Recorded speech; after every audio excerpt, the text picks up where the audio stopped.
Welcome to Sports, Clicks, and Politics with your hosts, Ben Hussong and me, Shawn Hannon.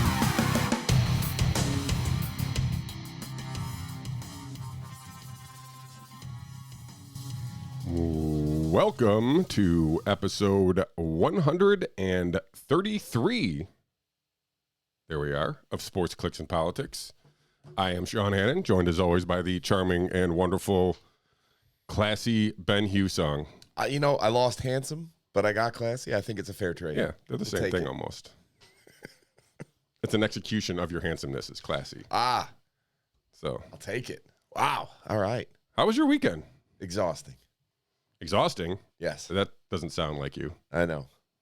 I know some of your week, I don't know if you're considering this part of your weekend was a drive there for the business. I know that happened. I don't know. Tell us about it. What was exhausting other than the part that I know about? Or is that the exhausting part? That part started us off. But we left Thursday morning out of Buffalo. My wife and I drove to Evans, Georgia, right next to Augusta National Golf Course, by the way, cool. Which is in a very I think Augusta National may be a remnant of the end of the last ice age. Go ahead. I'm not asking you to follow up on that. I'm just throwing that out there as a sidebar. But love go where ahead. your head's at with that. Yeah. It's very the nature, the hilly nature the topography. Of Augusta, yes, is indicative of massive amounts of impact/water stuff. Anyway, so you're saying the younger, driest led to Augusta National? I think so. It wasn't all bad. No. Beautiful golf course. I wasn't able to get on, obviously, because I'm not rich or connected. But we drove there, and then we picked up a trailer, drove back, left Georgia at about noon Friday, got in about 3 o'clock in the morning. I did all the driving. I do all the driving. I understand. No, we usually split it up a little bit, but it was my wife was like, I don't know about driving with a trailer. I'm not sure. I totally get that. I understand. I got it. So we drove back and then got up Saturday morning for the opening day of Camillus baseball and softball. So we did that, and I was the MC of the event, which didn't involve much. Well, you're welcome. I gave you all this practice. I'm telling you. 130 episodes. You must have been just a natural at this point. Honestly, it's because their PA system wasn't very good, and they figured I was loud enough to make up for it. Well, they were right. I could do it. Everybody has a skill. That's it. So we did that, and then I coached a softball game, then spent the rest of the day getting the trailer set up, finished setting up. It came with electric and plumbing, shelves, and AC, but we had to get some freezers put in there. We had to drill through, put tie-downs everywhere, reinforce a few things, and there was a wiring problem. So we finally finished all that up. I had a beer and a cigar with my next-door neighbor, had a fire, went to bed. I was at a Goat Fest party for the Mountain Goat race in Syracuse, trailer in tow. Yeah. First thing Sunday morning, dropped that off with my wife, took my son to baseball practice, coached baseball, then came back. Then we had a couple of kids who couldn't make their shift at the ice cream shop, fully legitimate reasons. And so then I left the Mountain Goat party where I was then relieving my wife, and she had left, so I was selling ice cream there. Went over to the ice cream shop and worked, and it was one of our busiest days imaginable with we had an employee literally throw up at the shop. She went into the bathroom because it was just, all right, today's that day. So we got there. It was 3 of the kids, Kristen and myself, working for the entire evening shift at the shop, and it was slammed, and it was just we got home last night probably about 11 o'clock. I don't think we're doing anything tomorrow. I'm sleeping in. I'm not moving. I got nothing left to give. Well, Cinco de Mayo, it's your fault. Even by my standards or our standards that we live our life, this one was a little bit crazy. Ice cream tacos will do that to you. Ice cream nachos. We ran out of nachos. We overbought and we still ran out of nachos. I read some stuff on the social medias today about how some people helped you guys out. Yeah, but these 2 random customers, we didn't even know them. They came in we really want a Reese's Piece, and I'm so sorry, we just ran out of Reese's Pieces. They're like, we'll be right back. They went to Walmart, here, you guys can have them. They were awesome. They were wonderful people. Very cool. Thank you to whoever you were. Yeah. Yeah. On the off chance you're also a listener to Sports, Clicks, and Politics. Yes, they are. Obviously. Well, I just hosted a EDM party, so, it's way different than what you did. That was my Cinco de Mayo. Dork. That was my Cinco de Mayo. How was the EDM party? A lot of lights. EDM is electric dance music. That's right? correct. Okay. I don't know if they necessarily called that. I'm using that. They called it Electric Music Festival. I mean, it's the same thing. And there was dancing, right? I mean, there was dancing, but it was more like there was vendors. But there was DJs at both ends of the two different DJs simultaneously. Well, I guess they were rotating, so I think maybe 4. Nice. But there was 2 stages, one outside, one indoor, and then they were dancing in front of both stages, yes. So, but it was interesting. Not bad. Yeah. They were drinkers. That was good. Yeah, that's good for you. That's the only reason why we open. Open, fingers crossed that they're drinkers. All right. Well, enough of our personal lives here for the show. Let's get on with it. Before we move into the show here, I would not be doing my hosting duties if I didn't ask for everybody to like the video, share the video, subscribe to the channel. And if you're listening to us on the podcast, next time you pull over, please leave us a 5-star rate and review. I don't know. Throw some comments at us too. All that good stuff. For sure. Yeah. So, all right. I don't really have much sports to talk about I know you touched on some local softball briefly there. So, I mean, I guess we checked the box if we needed to be to talk about sports, but I don't have anything. You have anything to talk about sports? Joe Girard committed to Clemson for next season, apparently. And did you see that Aaron Rodgers is officially a Jet? I don't think we ever talked about that. Last time we talked about it thinking it was basically imminent, and then it didn't happen until like 2 weeks ago. I still can't believe he's a Jet. I can't believe it's going to be fun, I think. I think so, too. I mean, in New York, the media is, they got rid of Kyrie. Now they got Aaron Rodgers. I know. They just get to transfer all of that hate right to Aaron Rodgers. That'll be fun to watch. Yeah, the press conferences should be good. I agree. But no sports. We do have an update of bank collapsing. If there's like a top 25 at risk of bank collapsing, we could have made that a sport. That would have been a fun game to play. Yeah, I've heard a lot of. I mean, at this point, I think even if you're a bank that's collapsing, you're leaking that every other bank is collapsing somehow, just to trying to throw countermeasures at you, because it seems there seems to be the contagion is not contained at this point. So no, it's we didn't really talk, and this actually happened before last show, but we didn't talk about First Republic collapsing. So I don't know if that actually happened before last Monday, and we didn't touch on it because we just didn't really have. We had talked about it, and that was a possibility of one of the next banks to go anyway. Maybe you haven't even called that, but we have new banks in the news to go along with First Republic. Pac West, sure, yeah, their stock dropped to like a couple bucks, maybe $5, $6, something like that last time I saw. But anyway, so not over. No, I don't know. Do you have any hot bank collapse takes? Or would you like to make some predictions? In the immortal words of Happy Gilmore, we've only just begun. Yeah, so I have I pulled up a Forbes article here. Another bank on the brink. PacWest stock crashes 53% as it reportedly weighs sale. So just to clean up the First Republic thing, they got bought by none other than JP Morgan. Weird. The big keep on getting bigger. Yeah, this is like too big to fail on, but not under a different name. How's that? It's the same name. It's the big banks are getting special permissions and allowances from the government to buy up the regional banks and smaller banks under the guise of public interest, of course. Who do you think are the Pac West is located in Beverly Hills? How do you think their clientele is? Poor. Dirt farmers, maybe sharecroppers.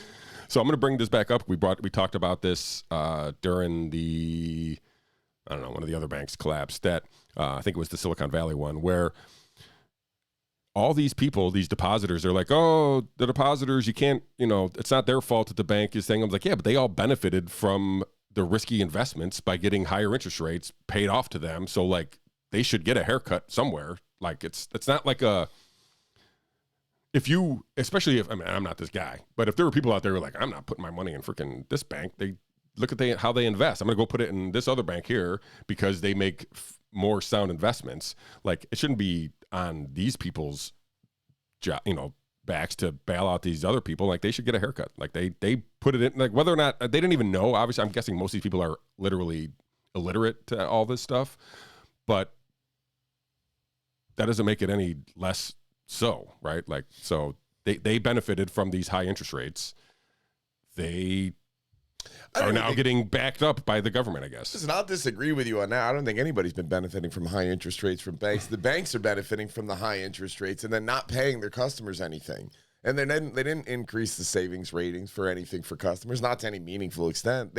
You certainly tell me in your savings account, have you seen the fastest increase in interest rate in the history of the country? Well, no, I'm in a credit union, but the same thing though. It's like it all comes off the Fed. So it's the problem is, look, these are the rules, and now you change the rules when the time comes. Now, for the average person, I'll consider myself average in this regard, we don't have over $250,000 in any one bank account. So if you're like Giannis. Oh, yeah, like Giannis. Yeah, that's a good way to put it. It's just it's not about should you allow the bank to fail or not to fail. It's asking the wrong question. There is no question. The bank failed.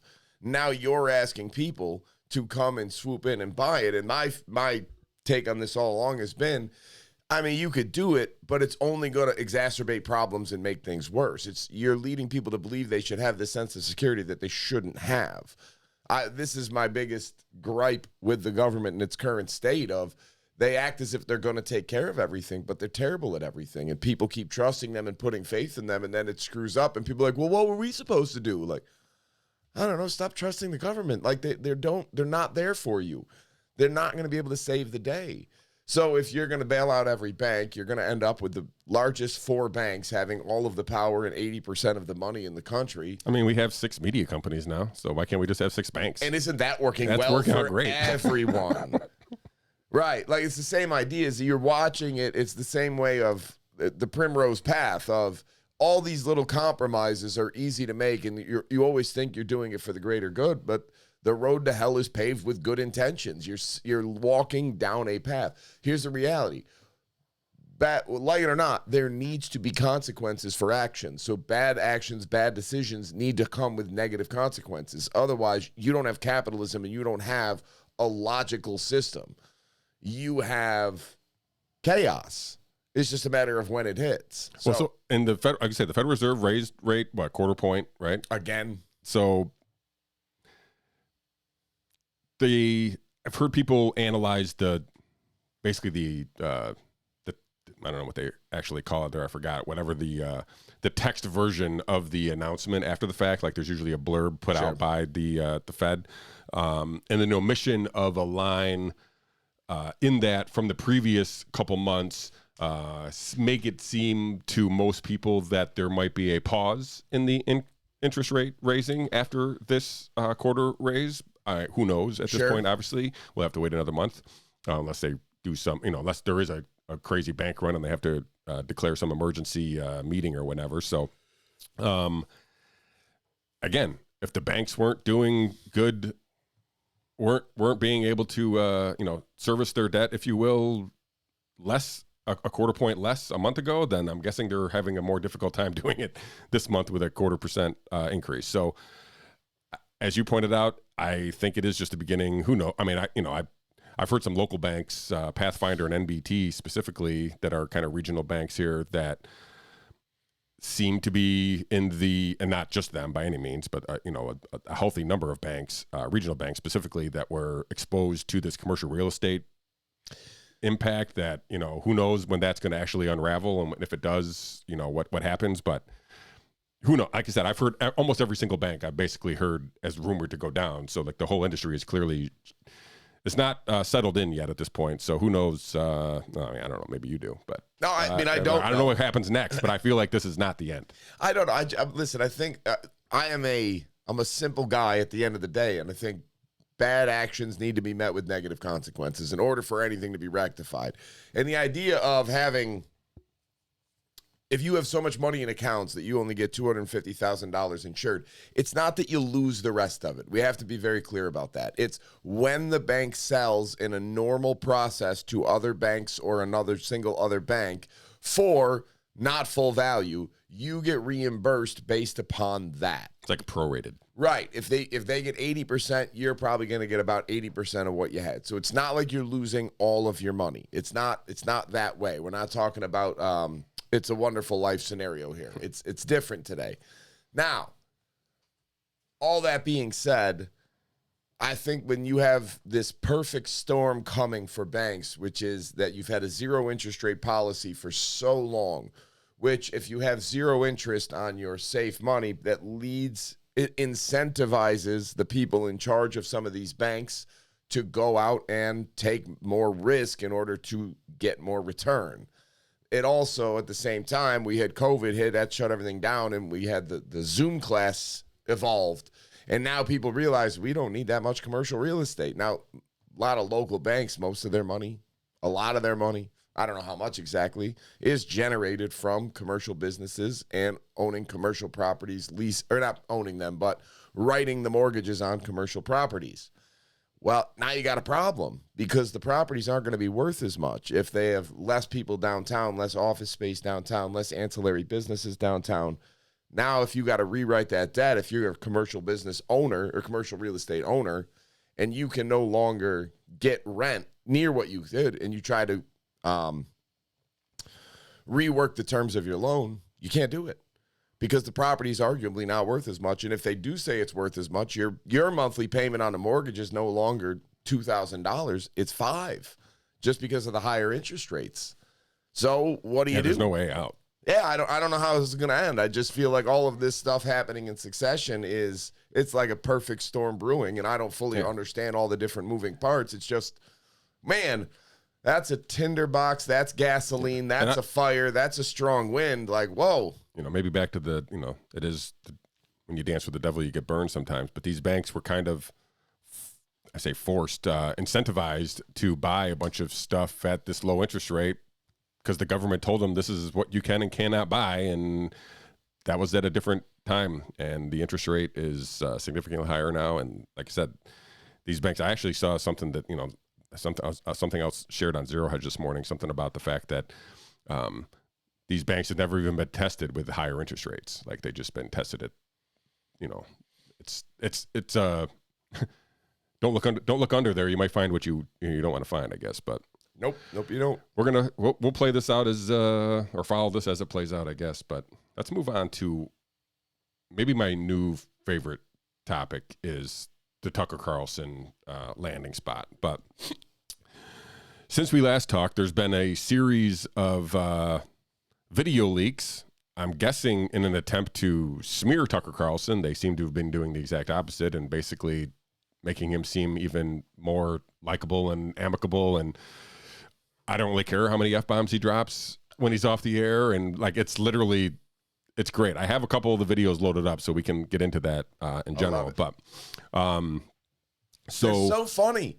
Yeah. He keeps coming. I never liked Tucker Carlson. Now I do. Yeah, let's just play this. So listen, I never watched him on Fox News because I don't have cable. So I would watch some of these, I guess I'm going to call them pirated videos on YouTube of his shows, like kind of like edited. And then you could see, they basically, got like about 90% of the show anyway. But this might be my favorite one, and there's other ones, but this is my favorite one. And it basically, it's him clearly talking with somebody else within Fox, maybe high-level producers or whatnot. And he's basically just trashing Fox Nation, which is their online service. Did you see this one? No. Oh, this is one of the best ones. So let me see if I can get all this set up so we can play it here. Bear with me if I screw it up, but I think we're going to be good. I don't want to be a slave to Fox Nation, which I don't think people watch anyway. We're going to, because I'm like a representative of the American media now. Speaking to an exile in Romania and welcoming him back into the Brotherhood of Journalists. Yeah, it would help us out if you wore a sweater, though, because we asked him not to wear a suit. Like, he was panicking about it, so you don't have to.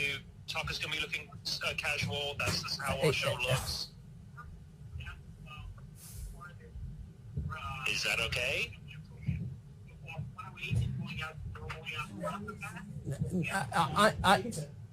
I mean, this is airing on the nighttime show, and I want it to look official. I don't want it to be like bro talk. And I, you know what I mean? Yeah, but the majority of it, like if we go like 45 minutes, it's going to be for Fox Nation. But nobody's going to watch it on Fox Nation. Nobody watches Fox Nation because the site sucks. So I'd really like to just dump the whole thing on YouTube. But anyway, that's just my view. I'm just frustrated with it's hard to use that site. I don't know why they're not fixing it. It's driving me insane.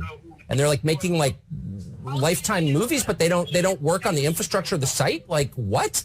It's crazy, and it drives me crazy because it's like we're doing all this extra work and no one can find it. It's unbelievable, actually. I don't know who runs that site. We're going to play a sizable chunk on the show tomorrow night. That's the plan. And then what it's going to do is drive a lot of people to watch this on Fox Nation. It's going to be a great help to what we're doing over there on TV today. I know, but we're doing our part. We're like working like animals to produce all this content, and the people in charge of it, whoever that guy's, whatever his name is, like they're ignoring the fact that the site doesn't work. And I think it's like a betrayal of our efforts. That's how I feel. So of course I resent it. I don't want to be a slave to Fox Nation, which I don't think that many people watch. All right. So that's my favorite of the clips. There's others. Where's the lie? Right. I mean, he's literally just trashing. I mean, and I'll get to the where these leaks are coming from or why they're coming out, but there's nothing in that leak that you're like, well, that proves what a diva. Yeah, what a no wonder they canned him. You know, I mean, listen, I guess no wonder they canned him. He's trashing their own company, but there's nothing in there that's like some like scandalous anything. There's nothing in there. It's comedy gold. It's literally awesome, right? So like, I don't know, whoever leaked this, thank you, but did not achieve what I think that person was trying to achieve. And there's other ones here, and like I said, some of these have a bunch of F-bombs in here and whatnot, and he does like the F word. Yeah, which, you know, so do I. I can't argue with it. But I think those, if anything, if I was going to try to be like, okay, this is why they released him, it shows that he's maybe difficult to work for or has the ability to not care about who's in charge and who is the boss and some hierarchy within whatever, like clearly does not care about going after people who he has no respect for in his own. I mean, he's bashed, you know, literally on air talent there too. I mean, he's notoriously, you know, does not like Shawn Hannity. Like there's a bunch of things that I find. Who does? You could, right. I'm just saying, but you could point to that being like, look, this is what you'd be hiring if you're Newsmax or Rumble or whoever. But so if there's any negative to be taken against Tucker from any of these videos so far, as other than he likes to curse, which, you know, whatever, that's on you if you're offended or not. But the idea that like this would only make him look less likable to a prospective employer. Right. So like he'd be difficult to handle, if you will, if you were taking on Tucker, like, oh, you don't want to do this. Look how he's a problem child. But listen, I think it's comedy gold. So I think it's funny, but I don't think that's what they're doing. I think they're trying to, I think that the people at the top, like the elites of the elites, and I'll go with, especially on the left, completely misunderstand and mischaracterize the majority of people on the right. Like they assume the entire right is comprised of a bunch of Bible-thumping Jesus freaks that are offended by the slightest bit of foul language, or if you dare trash the venerable Fox News, that they will turn on you immediately because it's like their second coming of Jesus is Fox News. And listen, is that true for some? Yeah, but not the majority. Most people aren't like, don't fit into that. And I watched it with Trump all the time, when they kept trying to point out that, like, oh, the 4-time divorced heathen, and all the Christians on the right are like, yeah, we know. And I was like, hey, that's kind of funny. You guys are taking swings because you're arguing to the stereotype of these people that you believe instead of what they actually believe. And I think the same thing is happening here. Like, oh, you think Tucker Carlson's such a nice guy? He drops the F-bomb 5 times in 40 seconds. Take that. And meanwhile, the people that are Tucker Carlson fans, I would imagine, are like, and? That's it?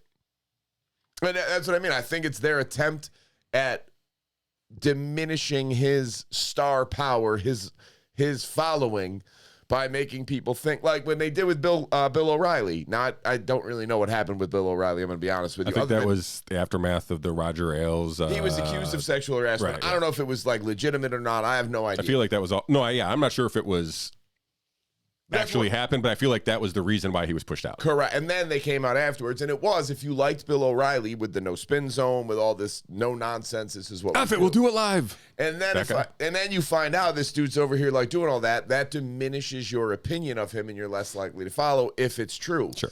This, I think they're trying to play the same playbook, but they don't know how to hit the audience they're trying to hit. They literally are playing to the stereotype of the audience instead of the audience itself. And everybody can immediately, when I say this, of like, look, the right is not filled with uber Christian people that are thumping Bibles and want to like get overly offended when you take the Lord's name in vain. And I know every person listening is going to immediately think of like 1 to 4 people that does fit. And you're right. I'm not telling you they don't exist. It's just not the majority. Yep. The majority of people, even if they are Christian, aren't offended if you say the F word.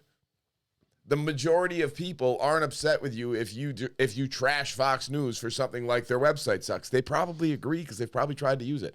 I've never tried to use it, so I have no idea if it's good or bad. But that's where I think they're going, is they're just trying to make him look bad to what they think is his core following, but they have no idea who these people actually are. And so let me get to this Axios article here. So they have it broken down at a bunch of different things, and they have this subtitled The Intrigue. So Axios has learned Carlson is busy plotting a media empire of his own, but he needs Fox to let him out of his contract, which expires in January of 2025, after the presidential election.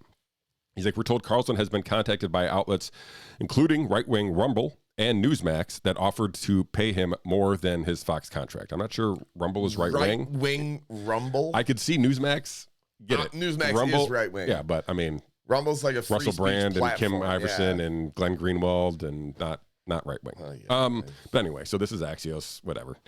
But I think something that I posted a little while back on my Twitter or on my Facebook page was a unofficial, unscientific poll of where do you think Tucker is going to end up kind of thing. And one of the options that I included was Twitter, and nobody picked Twitter. But Axios has learned that Carlson and Elon Musk had a conversation about working together, but didn't discuss specifics. I saw a couple of these articles written that Tucker and Elon, and not for anybody who hasn't forgotten, I think Tucker's last interview was with Elon. It was like 2 or 3 days before the firing. He had a full-length interview with Elon. So they clearly know each other. Right. And have had recent conversations. And I'm guessing Tucker's well aware that Elon could write the biggest check for whatever. And so I've always kept Twitter in the back of my mind as like, man, it would be crazy if they were just going to start building a Twitter news around Tucker and go from there. Who knows where this all ends up? But clearly this is, I think, is the rub and what we were talking about. You know, does Fox have some kind of controlling of Tucker at this point because of contract? I mean, clearly they're fired. Like, I can't imagine Tucker was like, all right, fine, I'll just go sit on the sideline for whatever months until you decide to let me out of your contract. Right. So, and we know he's hired a lawyer to basically the same one that Megyn Kelly and Don Lemon, I believe, had. Yep. So, I don't know. Do you have any hot takes of where Tucker's going to end up? Or, listen, I'm still rooting for Rumble for our own self-serving interest. But the Twitter thing seems like a real wild card. Yeah, I mean, it would be incredible. I don't think Twitter will happen, at least not as like a Twitter news. I think if Twitter wanted to start a like podcast content section, not apolitical, then you could bring in Tucker and just have him build his own thing and broadcast it on Twitter. That I could see happening. But I think Tucker is too polarizing to build if you want to be Twitter and taken seriously, you can't build your entire news organization around him. And they just grab Don Lemon too, and they just start. That would be amazing. But Don Lemon listen, I don't think he carries the same kind of gravitas as Tucker does. It's not that he doesn't carry the same gravitas. He's not terrible. As smart as Tucker Carlson. I totally Tucker get that. Carlson would embarrass him. In a world of perception, acquiring the rights, if you will, to Tucker and Don Lemon simultaneously, you couldn't say it's a right-wing anything. Like, you could have effing Don Lemon. He's not right-wing anything, right? So maybe bring in Brian Stelter. Let it be a 2-on-1. Yeah, sure. Listen, again, I don't know. It's hard for me to believe that Don Lemon has like some kind of avid following that's going to follow him someplace and be like, oh, look, we got to go follow Don Lemon. That's the most trusted source in news kind of thing. which I do think there is in Tucker, right? Like there's a faction of people who's like, this is the guy who's telling me the truth. And so other than maybe the Malaysian flight thing, maybe there's some holdouts for Don Lemon and that thing, who basically was committed to airing. He's a quitter. He stopped airing it. Yeah. Well, when your ratings are 0, you kind of shift. Listen, if your ratings are 0, you have carte blanche. Go nuts because you got nowhere to fall. Just go after it. Be wild. I wish he had done it. So, let's wrap up with the thing you sent me this morning, whereas Trust in Media 2023. What news outlets do Americans trust most for information, right? And it was a Twitter post. I pulled up the actual article in here. The Weather Channel. Imagine that. Imagine the fact. The weather, meteorologists are the most ridiculed and critiqued profession, I feel like, for their job. That everybody else can be like, oh, look, I can see that it's sunny and cloudy. So like there's only so much additional information you could possibly have, and predicting and forecasting is the most probably important in there. And because, the joke is they get 50% right. And they're the most trusted news source, the weatherman. Amazing. Yeah. Crazy. PBS is number 2 here. The BBC, Wall Street Journal, Forbes. I don't know. Like I said, I do think that there is a crumbling of what we'll call mainstream media today, corporate media, whatever you want to call it. We talked about the blogger news, Vice and BuzzFeed news, both kind of collapsing within the last couple weeks. Maybe we'll have some of this eventually, some of these news consolidations. But yeah. The Republicans are like conspiratorial now. It's wonderful. Because literally, even on the Weather Channel, there are significantly less Republicans that trust the Weather Channel than Democrats. Well, want to know why? Yeah. Global warming. That's why. Yeah. Same with PBS. Yeah. Well, that's state government affiliated media, right? Like I said, there's a drop clearly in trust in these mainstream medias, and obviously the hope is that there will be independent media outlets to pick up these viewers and readers of news who are falling away from these cable news programs and some of the the upstarts in the 2010s. There, look, it's clearly a shift. Depending on how you want to look at this, you could look at this one of 2 ways, I think. I guess more, but it's all I can come up with. I'm not that smart. So, number 1 is Democrats are crazy. That's my biggest read on this, of like the number of people, CNN and MSNBC, the idea that over 60% or over 50% of Democrats are like, yeah, we trust them is wild to me. But the flip side of that, the untrustworthy, obviously, the Democrats don't like Fox News. I'm not arguing that they don't. There's a higher number of Democrats that trust InfoWars over Fox News. Like, those are the 9/11 peoples. What? Yeah, that's what they are. That's the Bernie Bro wing of the 2016 Bernie Bro 9/11 truther group. All right, I'm just telling you. I can get on board with it, but I'm just saying, like it. They should love Fox News because Tucker Carlson's the only one talking about Building 7. Yeah, I guess. That came after he left Fox News, though. I know. But anyway. But I just find that to be very, very funny. And the divide on like specifically CNN and MSNBC is... And listen, the only reason why I'm even bringing up this, I think, is because I'm trying to figure out how this is... Elections... Democracy only works when there's informed populace, right? And so we're talking about the news in a sense that people are getting informed through these outlets, whatever they are. And so to have I want to call it fair election, getting information from, getting accurate information should lead to a more, an election reflective of the news. I don't think we have that right now. And so I think where Tucker lands up, I think the distrust in media all matters to the 2024 election, because I think there's just massive shift happening so close to the election, like what will there be a diffusion of information? If Tucker's, whatever, I can't imagine he's locked into his contract through 2025 or whatnot. I assume something happens. But elections can be still won at CNN, MSNBC. You can still just put enough ads on those. You have the support of all the, quote unquote analysts and journalists there for the Democrat Party. I'm alluding to.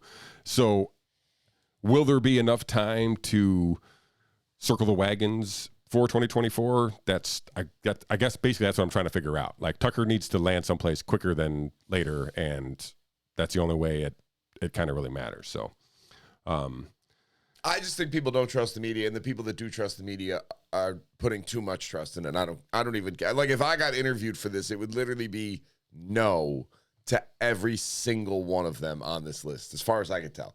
I'd probably rate InfoWars higher than the other ones, because at least I think Alex Jones is trying to get it right, as nuts as he is. Yeah. I'd go all over the place. Like, who I trust? Al Jazeera and InfoWars. Everybody else is gone. Throw in HuffPost just to screw with them. NPR shot themselves in the foot. Like what you were just talking about, when we talk about the 2020 election and the con job that was the 2020 election. No, I'm talking 2020. Not the Dominion voting machines, not all that other stuff, which, hey, look, honest to God, if you researched it, because I haven't. So, yeah, if it turns out to be true, I got egg on my face, because right now I'm not there, and I'm not living that life. What was remarkable was the Hunter Biden laptop, was the fact that if anything should have caused you to stop trusting in the FBI and in the major media companies across the board, it is the notion that the Hunter Biden laptop was in the possession of the FBI for over a year before it was publicly released, that Anthony Blinken was able to coerce the intelligence apparatus in this country. I'm sorry, not coerce, incentivize the intelligence apparatus in this country to come out and say all of the earmarks of Russian disinformation on a genuine and true laptop that belonged to Hunter Biden and had incredibly damning things on it for both Hunter and Joseph Biden. And the idea that they did all that, NPR, National Public Radio, came out and just said, no, we looked at it. There's no story there. How am I supposed to trust you? Like, explain to me why I should ever trust you when you came out and said that. Like, I saw it too, and I probably saw 1/10 of what you saw, and I knew full well, oh, that's real. That's a problem. And you had Tony Bobolinsky, you had Archer. What was a kid's name that was Hunter Biden's partner? Devin Archer. Devin Archer was there. Like, you had witnesses, you had evidence, you had everything, and you had the entire media landscape go, we don't want more Trump, so we'll just put this off till after the election. So that's where I talk about the con job of the 2020 election. The idea that all these media companies, and if you're going to tell me they didn't work together and plan it out together, I'm going to tell you you're beyond naive.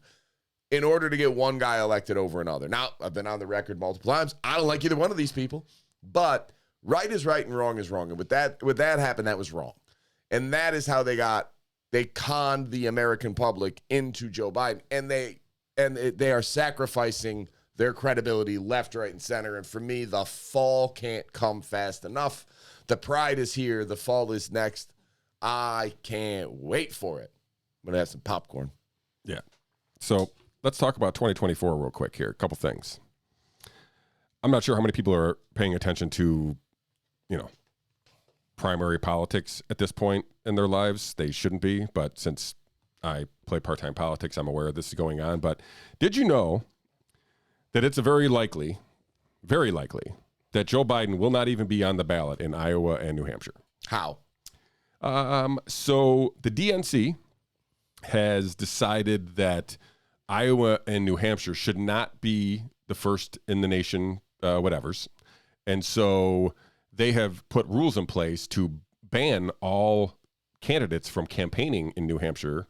And Joe Biden said he's going to abide by those rules. And therefore, and they said he can't even put their, and you will not be on the ballot. You can't do not put your name on the ballot. Do not campaign in either one of these states if they're going first. And now just on a side note, New Hampshire actually has a law on their state books that says they have to be the first primary a week before everybody else. So whatever. So there's this pissing match, if you will, back and forth between New Hampshire specifically and the DNC/Biden campaign. And so, I mean, listen, Biden finished 5th in 2020 in New Hampshire. He might finish worse. Right. So he's not going to be on the ballot. There might be a writing campaign because whatever. But it's in all likelihood that, and listen, do their delegates matter in the grand scheme of things? Probably not, unless it becomes close somehow. But like they're small delegate states. But it just goes to show that there's a clear attempt by the DNC and the Joe Biden administration to basically keep him out of campaigning anywhere, right? Because I mean, New Hampshire basically, you'd be campaigning. I mean, there are people campaigning in New Hampshire on the Republican side now. RFK will be in New Hampshire. Marianne Williamson has, I believe, been in New Hampshire. So somebody else is going to win New Hampshire and probably Iowa. Won't be Joe Biden. Very interesting to start off the race there. So I think that's just something to pay attention to because it could give some momentum, steam to one of these other things. But one thing else I want to talk about in 2024, and obviously we've talked about Trump here. And so this is from Vox. I don't know where they list on the trusted news source. I could probably pull it up for I got it. You talk, I'll look.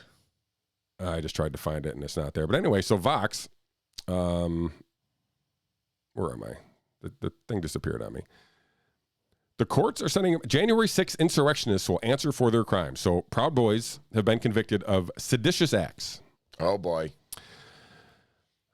But here's why I think that matters. I think that the fact that they were convicted of seditious acts means that they believe that there were seditious acts committed and that Trump is going to be used as a way to charge Trump for inciting seditious acts.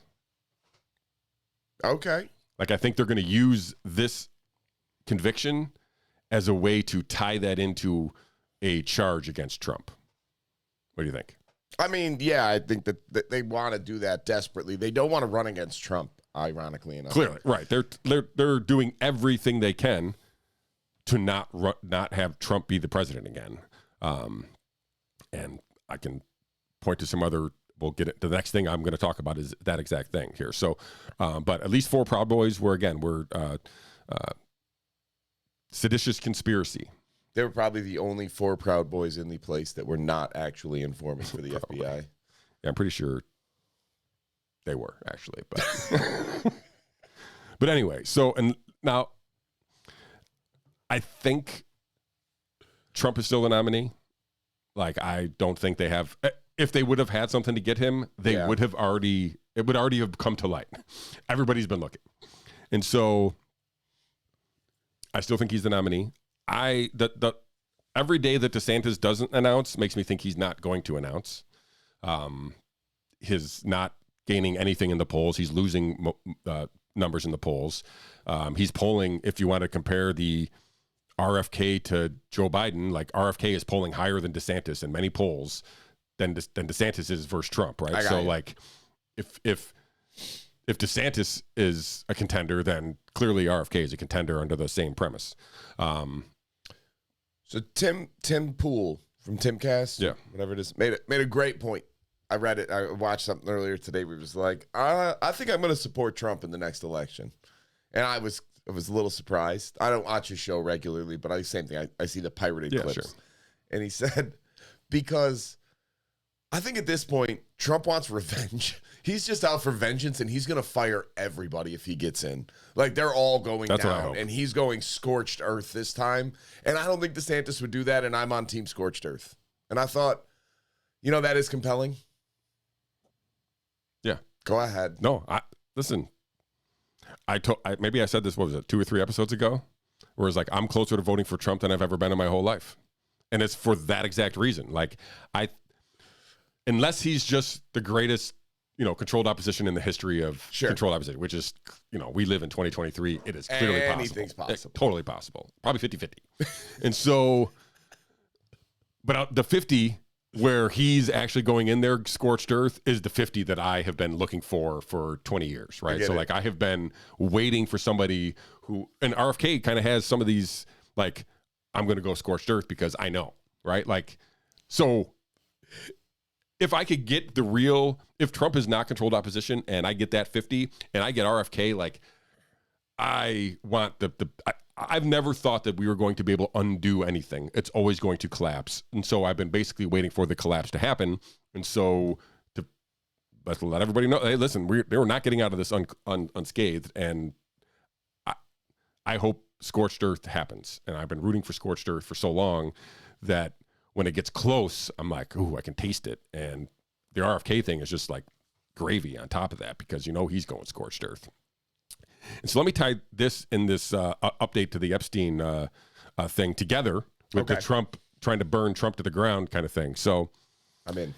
Billionaire Dem mega donor bankrolling Trump's accusers rape lawsuit visited Epstein's private island. LinkedIn founder Reid Hoffman has given millions to Democrats and visited the White House multiple times. He has been giving out grants, quote unquote, to people willing to sue Trump, right? And so one of the one is currently ongoing right now.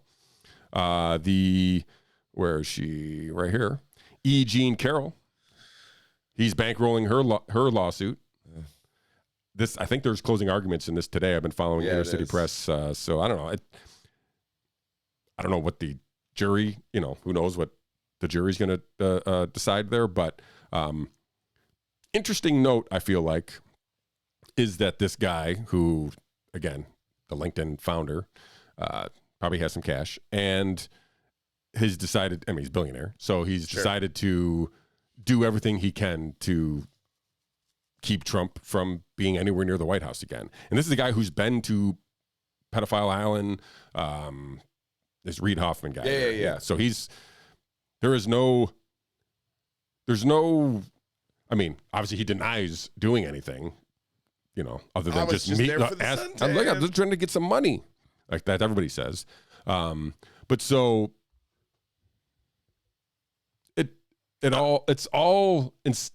everything is all together, right? There is no separation in any of these stories anymore. They almost all are the same story, and they're just starting to figure out. I've kind of been assuming this for years now but I think other people are really seeing that it's all the same people. It's all the same people doing everything. You're like, wait, why are we doing this? And you pull it back and you pull back the layers of the onion, if you will. It's all the same people doing the things that you're like, what are we doing?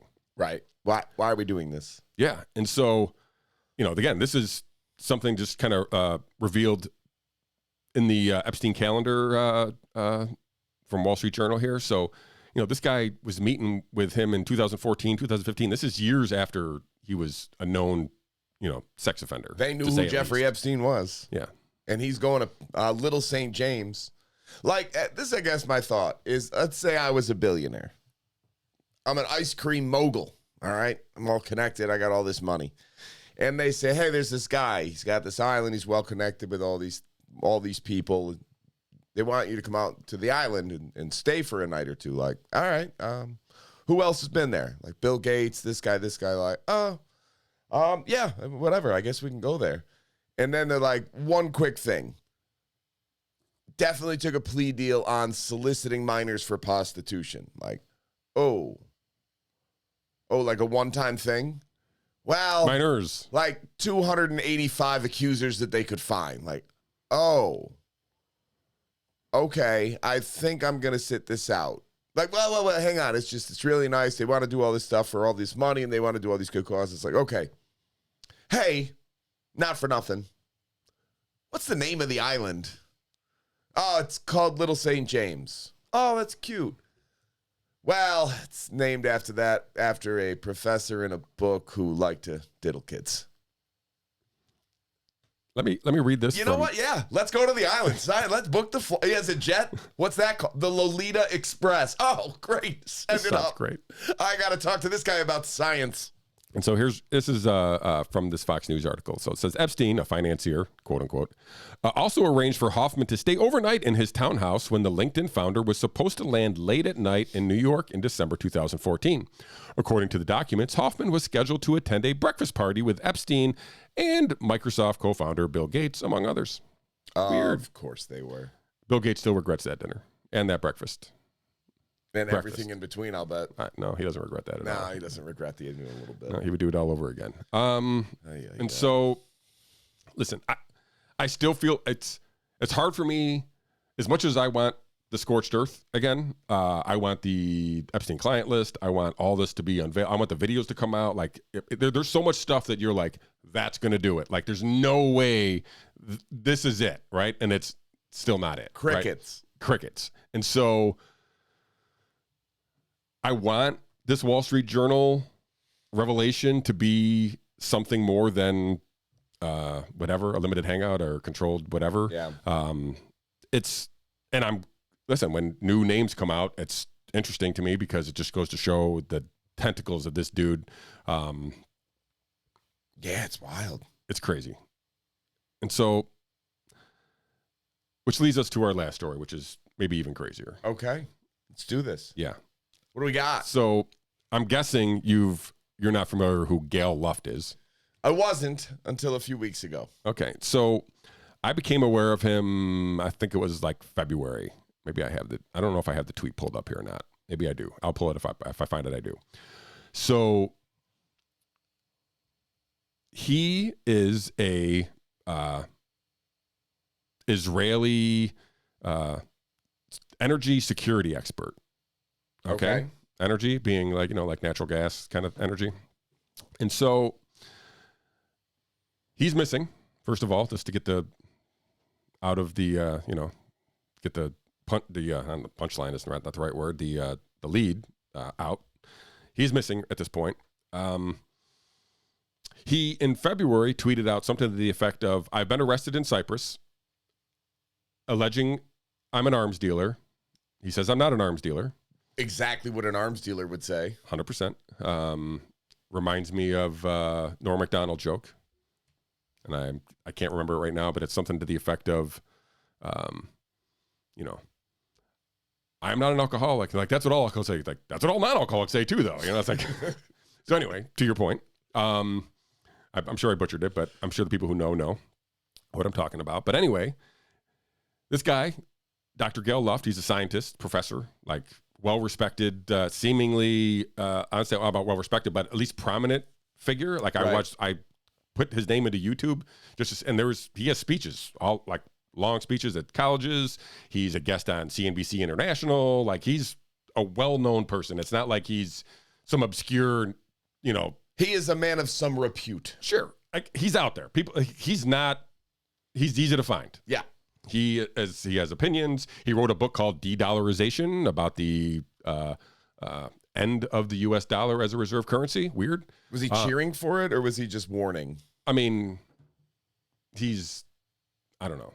I think he was warning of it. I don't know if he was cheering for it. I haven't read the book. I just became aware of the book actually earlier today. So, but I found it interesting that he had wrote a book about obviously what we had already covered here a little bit over the last couple months here.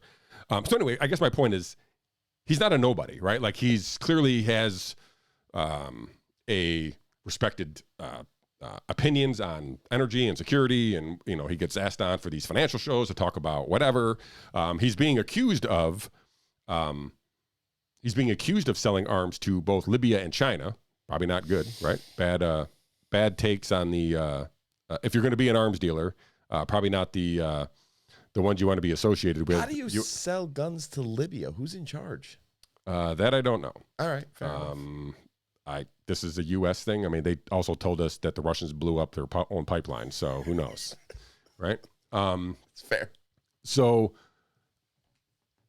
let me get this switched over here. Here we go. So Zero Hedge wrote this article today. Came out at 2 a.m. in the morning. Israeli whistleblower with info on Biden corruption disappears in Cyprus after saying Biden regime wants to bury him. So that quote came from his lawyer. So when did you say, you don't have to give me the exact date, but about a year you said Hunter Biden laptop was known to the FBI? 2000. Oh, it was before that. It was before the election. 2019. It was Luft reportedly told the FBI in 2019 that the Bidens informed a Chinese energy executive that he was a target of a federal investigation, allowing him to flee the country before he could be arrested. So this guy, Gal Luft, Dr. Gal Luft, whatever his name, how you pronounce his first name, the now missing Gal Luft, alleged arms dealer, reportedly went to the DOJ. Had an 18-hour interview. Come on. Yeah. I mean, I don't know if it was split up over two. They said they interviewed him for 18 hours here. Yikes. And crickets. Nothing ever happened. Weird.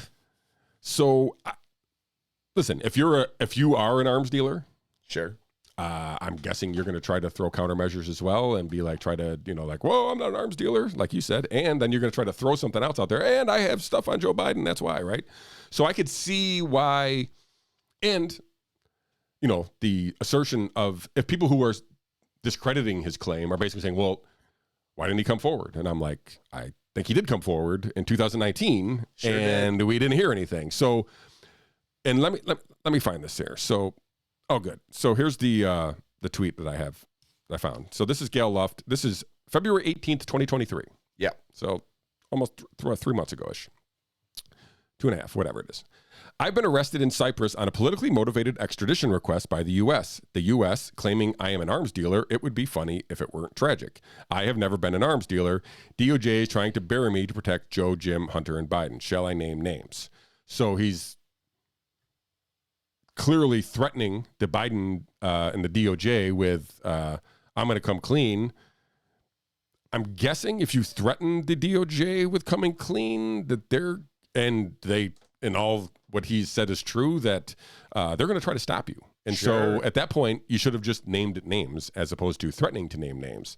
Now, his lawyer, who is still not missing yet, has basically said, Dr. Luft is a whistleblower.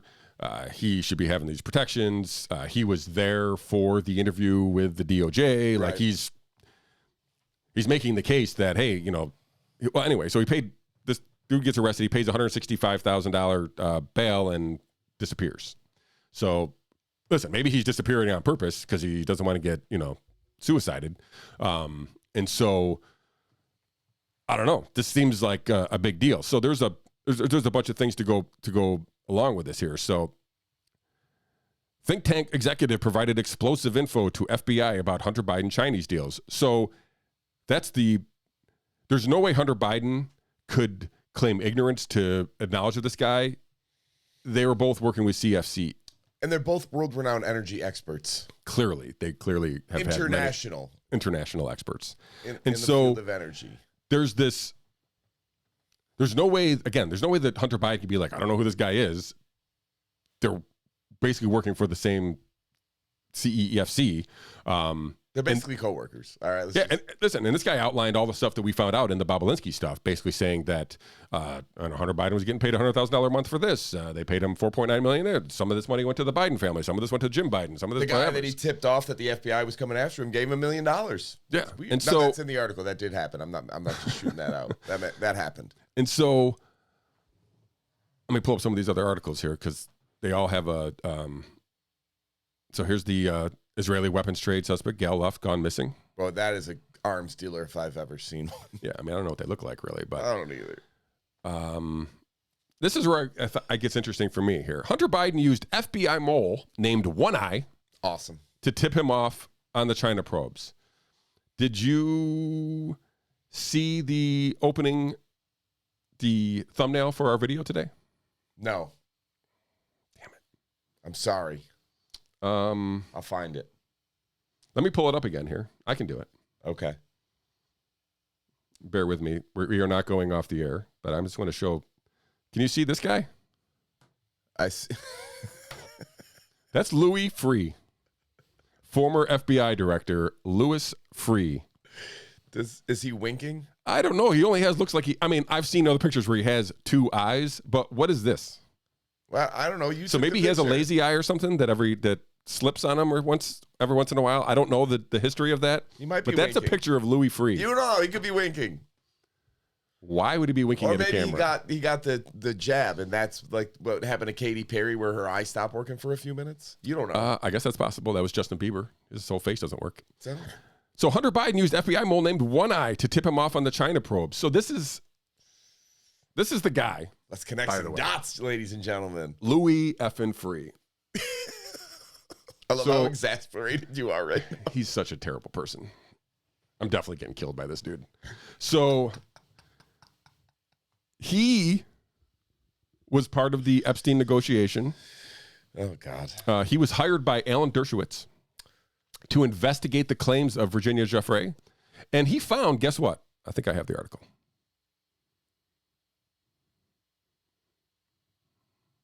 Investigation by former FBI Director Louis Free concludes that the totality of the evidence refutes allegations made against Professor Dershowitz. He found nothing. Nothing. Oh, One Eye. And so, let me just bring up Louis Free here. Here he's got two eyes.